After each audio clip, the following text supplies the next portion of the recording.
নমস্কার, আমি শম্পা।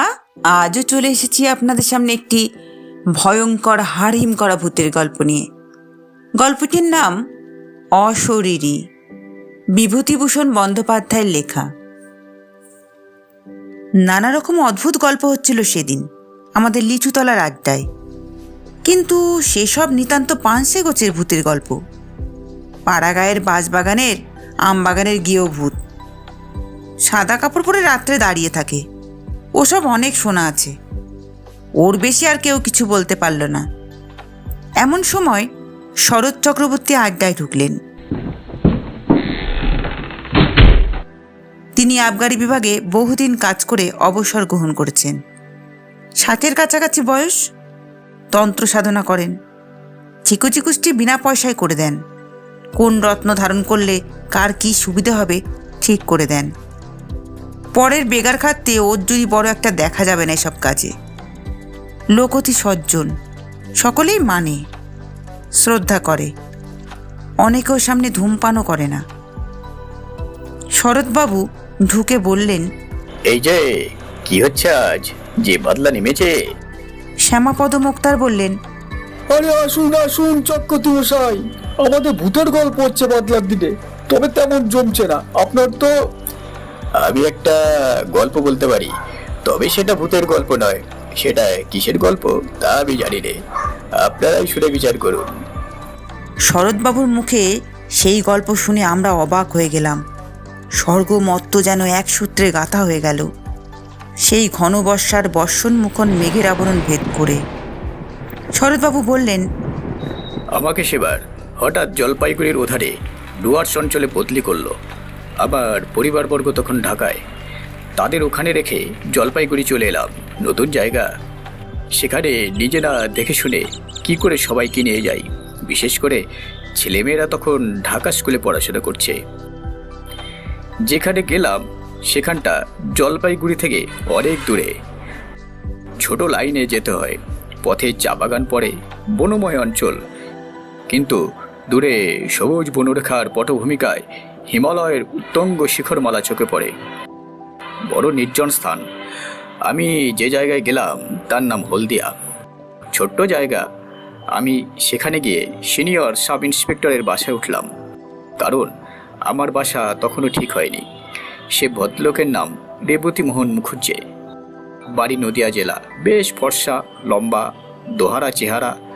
আমায় খুব যত্ন করলেন। দিন কয়েকের মধ্যেই বাসা ঠিক করে দেবেন ভরসা দিলেন। দ্বিতীয় দিন সকালে আমাকে বললেন, আপনাকে একটা কথা বলি। কি? আপনার এখানে আসা খুব ভুল হয়েছে। কেন কেন বলুন তো? আপনি জানেন না কিছু এদেশের ব্যাপার? না, কি ব্যাপার? এই বর্ষাকালে এখানে ভয়ানক ব্ল্যাক ওয়াটার জ্বর হচ্ছে চারিধারে। আপনি নতুন লোক, আপনার তো খুবই জ্বর হওয়ার সম্ভাবনা বিদ্যমান। 2-1 বার জ্বর হলেই ব্ল্যাক ওয়াটার জ্বর দেখা দেবে, তখন জীবন নিয়ে টানাটানি পড়ে যাবে। এইরকম এদেশের কাণ্ড। তবে আপনারা আছেন কি করে? সে কথা আর বলে লাভ নেই, ইচ্ছে করে নেই। আছি পড়ে পেটের দায়ে। চাকরি ছেড়ে দিলে এ বয়সে যাব কোথায়, খাবো কি? আমার 2টি মেয়ে পরপর মারা গিয়েছে ব্ল্যাক ওয়াটার ফিভারে, তবুও বদলি পেলাম না। কি করি বলুন তো শরৎবাবু? তবেই তো একটু সাবধানে থাকলেই হবে। জলটা গরম না করে খাবেন না বাইরে গিয়ে, ঠিক আছে? ব্ল্যাক ওয়াটার ফিভার হলেই কি মানুষ মারা যায়? ভালো চিকিৎসা না হলে বাঁচার সম্ভাবনা খুব কম। বিশেষ করে এই বর্ষাকালে যারা নতুন আসেন তাদের ধরলে বাঁচানো খুব কঠিন হয়ে পড়ে। আমি এরকম 2টো কেস দেখেছি, 2টোই মারা গেল। শুনে মনে ভয় হলো, কিন্তু সাবধান হই বা কী করব? বিদেশে বেরিয়ে কতদূর সাবধান হওয়া যায়? যা থাকে কপালে ভেবে কাজ আরম্ভ করে দিলাম। 10-12 মাইল দূরে গাঁজার দোকান, মদের দোকান তদারক করে বেড়াতে লাগলাম। খুব ভালোই লাগছিল। বর্ষার সবুজ অভিযান শুরু হয়েছে বনে বনে। কত রকমের ফুল ফোটে, কত ধরনের পাখি ডাকে। দূরে হিমালয়ের তুষারবৃত কি একটা সিংহ একদিন দেখা গেল। মিষ্টির পাহাড়ের মতো ঝকঝক করছে সকালের দিনের আলোয়। তবে রোদ বড় একটা উঠতে ইদানিং আর দেখা যেত না। ইতিমধ্যে রেবতীবাবুর চেষ্টায় ভালো একটা বাসাও পাওয়া গেল।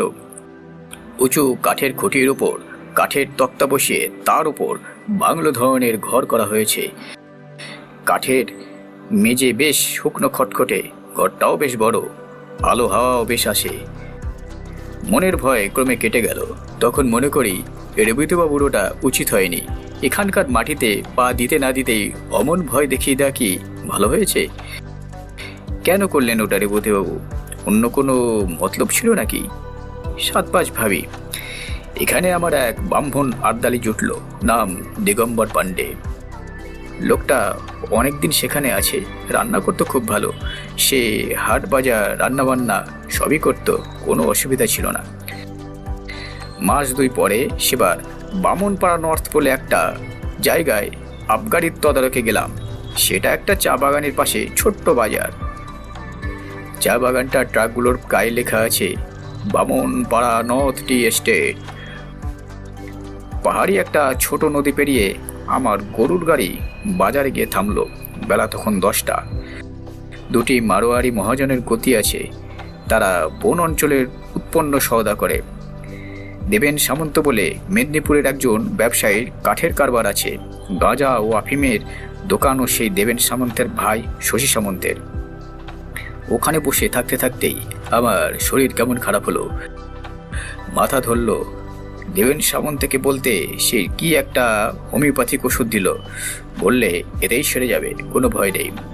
আমি বললাম, আপনাদের এখানে বেলা কোয়ার্টার হয়? খুব খুব মানুষ মরে?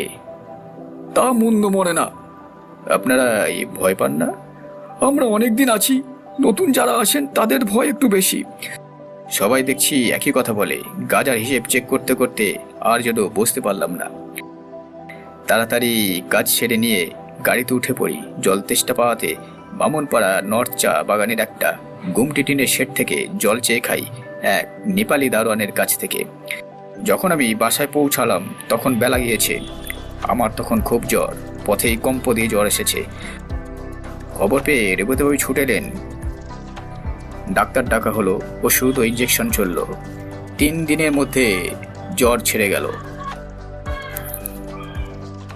দিন 15 বেশ আছি। সবাই বলে ঠান্ডা লেগে অমনটা হয়েছিল, ও কিছু না। আমিও নিজেকে সেভাবেই বোঝালাম।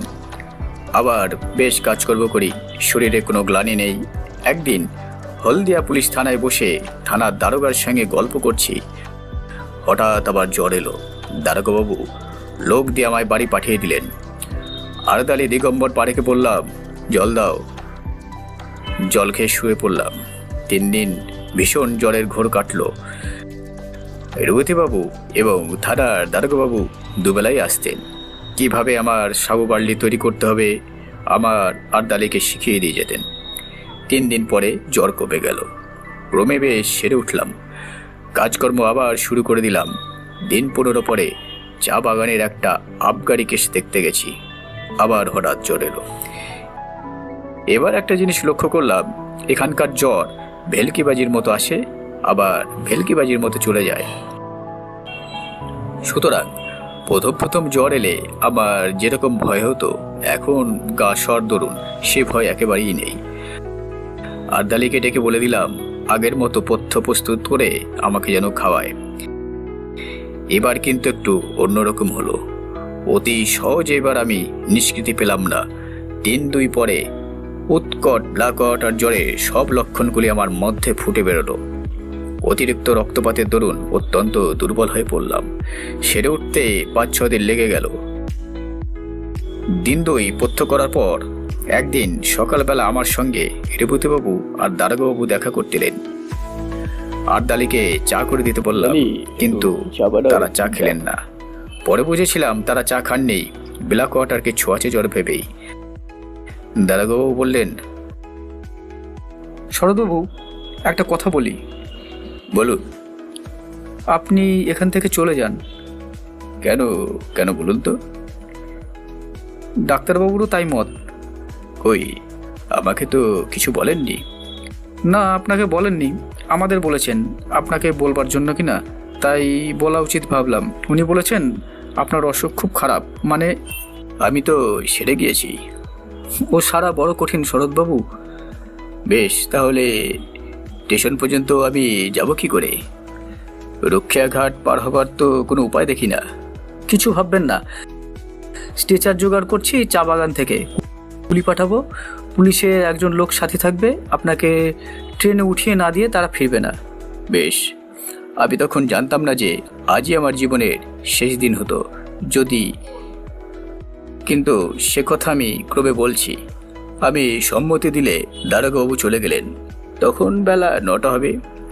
গরম জল করে নিয়ে আস্তে আস্তে বললাম আর্দালিকে, গা হাত মুছবো, একটু জল দাও। তারপর এক বাটি বার্লি খেলাম। আরও একটু বেলা হলে দুটি ভাতও খেলাম। বেলা 12টার পর লোকজন এলো স্ট্রেচার নিয়ে। এই পর্যন্ত বলে শরৎ চক্রবর্তী বললেন, একটু চা খাওয়ার ইচ্ছে হচ্ছে। গল্পটা শেষ করুন, গল্পটা শেষ করুন। গল্পটা শেষ করুন। চা খেয়ে নিয়ে বলবো।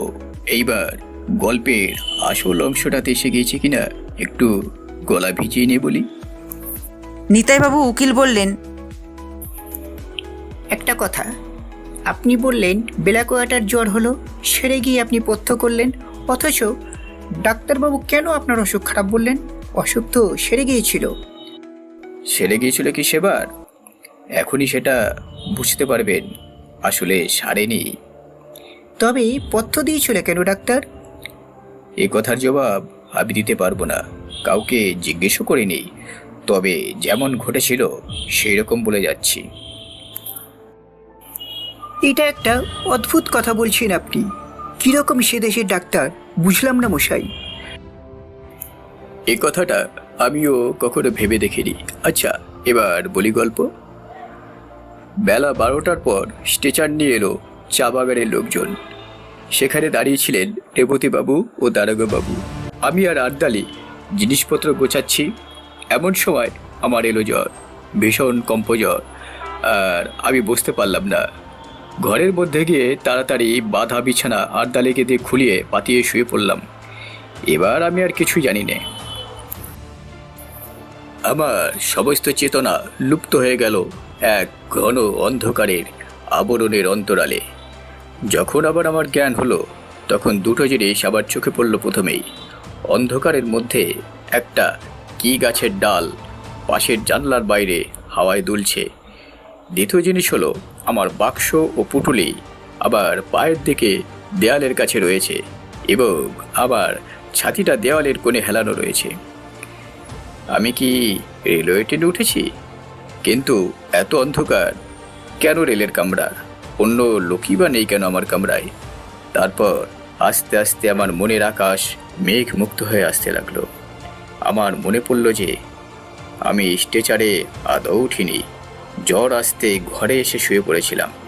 কিন্তু ঘরেই যদি হয়, আর্দালি দিগম্বর কই? ঘরে আলো জ্বালেনি। আমি কোথায়? তৃষ্ণা পেয়েছিল, ডাকতে গেলাম ওকে, গলার স্বর আটকে গেল। দুবার ডাকতে গেলাম, দুবারই তাই হলো। আমার মনে হলো বাইরে চাঁদ উঠেছে। জানালা দিয়ে ঘরের মধ্যে চাঁদের সামান্য আলো এসে পড়েছে। কিছুক্ষণ সামনের দিকে চেয়ে রইলাম। ঘরের মধ্যে বা বাইরে কোথাও কোনো শব্দ নেই। হঠাৎ আমার দৃষ্টি নিবন্ধ হলো বাইরের দিকে। কে কে এখানে বাইরে? এই দেখুন, এতদিন পরে মনে পড়েও আমার গা শিউরে উঠল। দেখলাম কি জানেন? একটি কালো মতো মেয়ে অত্যন্ত দ্রুত গতিতে আমার ঘরের চারপাশে ঘুরছে আর একটা কাঠে দিয়ে মাটিতে কি করছে। দুবার আমার সামনের দরজায় ফাঁক দিয়ে সে নিচু হয়ে ঘুরে গেল। তিনবারের বার মেয়েটি হঠাৎ মুখ উঁচু করে আমার দিকে চেয়ে হাত নেড়ে বলল, কোনো ভয় নেই, গণ্ডি দিচ্ছি। আজ রাতে কেউ গণ্ডির মধ্যে আসতে পারবে না, ঘুমাও। অতি অল্পক্ষণের জন্য মেয়েটিকে চোখের সামনে দেখলাম। তারপর সে ঘুরে গেল ওদিকে। আমারও জ্ঞান রইল না, ঘুমিয়ে পড়লাম। এরপরে কতক্ষণ পরে জেগে উঠেছিলাম তা বলতে পারবো না, কিন্তু তখন চোখ খুলেই দেখলাম সেই কালো মেয়েটি আমার শিয়রের কাছে বসে। তার বয়স 18 বছরের বেশি হবে বলে আমার মনে হলো না। ও আর একটা জিনিস লক্ষ্য করলাম, মেয়েটি যেন খুব ঘেমেছে। ওর মুখ ঘামে ভিজে গিয়েছে। সারা শরীর দিয়ে যেন দরদর করে ঘাম ঝরছে। আমি ওর দিকে চেয়ে দেখতেই মেয়েটি চমৎকার শান্ত স্নেহময় সুরে বলে উঠল, জাগলি কেন? ঘুমো ঘুমো, কোনো ভয় নেই, ঘুমো। শেষবার যখন ও ঘুমো বলেছে তখন আমি ঘুমিয়ে পড়লাম ওর কথা শুনতে শুনতে। ঘুমিয়ে পড়বার আগে সেই গাছের ডালটার দিকে নজর পড়ল জানালার বাইরে, তার গায়ে জ্যোৎস্না পড়েছে।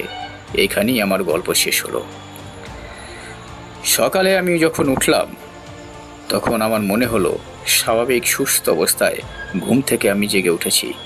আমার শরীরে কোনো গ্লানি নেই, কিন্তু শরীর বড় দুর্বল, বিছানা ছেড়ে উঠতে পারলাম না। ক্রমে ক্রমে একটু বেলা হলো, তখন দেখি দিগম্বর পাড়ে আড়দালির সন্তর্পণে পা টিপে টিপে ঘরের মধ্যে সে উকি দিচ্ছে। আমি ডাকতেই যেন সে চমকে উঠল, কোনো উত্তর দিল না। আমি বললাম, রেবতীবাবুকে ডেকে নিয়ে এসো। থতমতকে সে যেন চলে গেল। কিছুক্ষণ পরে অনেক লোক এলো আমাকে দেখতে, তার মধ্যে রেবতীবাবুও ছিলেন। রেবতীবাবু বললেন, কেমন আছেন শরৎবাবু? ভালো, আমি কিছু খাবো। তখনই রেবতীবাবু বাইরে গিয়ে কাকে কি বললেন। খানিক পর একটি বাটি বার্লি এলো আমার জন্যে। বার্লি খেয়ে শরীরে বল পেলাম। ডাক্তার এসে পরীক্ষা করে বললেন, জ্বর ছেড়ে গিয়েছে। এর 2 দিন পর আমি সম্পূর্ণ নিরোগ হয়ে উঠলাম, প্রত্যহ করলাম। তখন ক্রমে ক্রমে শুনলাম সেই ভীষণ রাত্রে আমাকে মুমূর্ষ মনে করে সবাই আমাকে ছেড়ে চলে গিয়েছিল একা ফেলে। ডাক্তারবাবু বলেছিলেন রাত কাটবে না, এমনকি সকালেও আমার সৎকারের জন্য কে যাবে, কোথায় কাঠ পাওয়া যাবে, এসব বন্দোবস্ত ঠিক হয়ে গেছিল। সকালেই লোক পাঠিয়ে আমার পরিবারবর্গকে টেলিগ্রামে আমার মৃত্যুর সংবাদ জানানোর জন্য থানা থেকে একজন কনস্টেবল পাঠাবেন। দারোগাবাবু তাও ঠিক করে রেখেছিলেন। অথচ সেই নির্বান্ধব পরিত্যক্ত অবস্থায় কে আমার মৃত্যুশয্যার পাশে সারা রাত বসেছিল? কে আমার ঘরের চারিধারে গণ্ডি এঁকে দিয়েছিল আমাকে বিপদের হাত থেকে রক্ষা করতে? সবাই পরিত্যাগ করলেও কে আমাকে সেই অসহায় অবস্থার মধ্যেও পাহারা দিয়েছিল? এসব প্রশ্নের কোনো জবাবই আমি দিতে পারবো না। যদি আপনারা বলেন সবটাই জ্বরের ঘরে স্বপ্ন দেখেছি, তারও কোনো প্রতিবাদ আমি করতে চাই না। স্বপ্ন যদি হয়, বড় মধুর, বড় উন্নত ধরনের উদার স্বপ্ন দেখেছিল আমার মুমূর্ষ মন। সেই স্বপ্নের ঘোর আমার সারা জীবন চোখে রইল মাখা। মস্ত বড় একটা আশার বাণী দিয়ে গেল প্রাণে। শরৎ চক্রবর্তী চুপ করলেন। মনে হলো তার চোখে যেন জল চকচক করছে। উকিল নিতাইপদ রাহা বললেন, সেরে উঠে হলদিয়াতে আপনি ছিলেন কতদিন? যতদিন গভর্নমেন্ট আমাকে বদলি না করেছিল, প্রায় 2 বছর। এভাবেই একা ছিলেন বাসায়? আমি আর দিগম্বর, আর কেউ না। আর কোনো দিন কিছু দেখেছিলেন? না। আর অসুখে ভুগেছিলেন? না। ঘন বর্ষার রাত, বাইরে বেশ অন্ধকার। জোনাকি জ্বলছিল উঠানে শিউলি গাছটার ডালের পাতায়। আমরা সবাই অনেকক্ষণ চুপ করে রইলাম। নিতাই উকিলও আর বেশি কথা বলেননি। বৃষ্টি এসে পড়বে বলে শরৎ চক্রবর্তীকে আমরা বাড়ি পাঠিয়ে দিলাম ছাতি দিয়ে।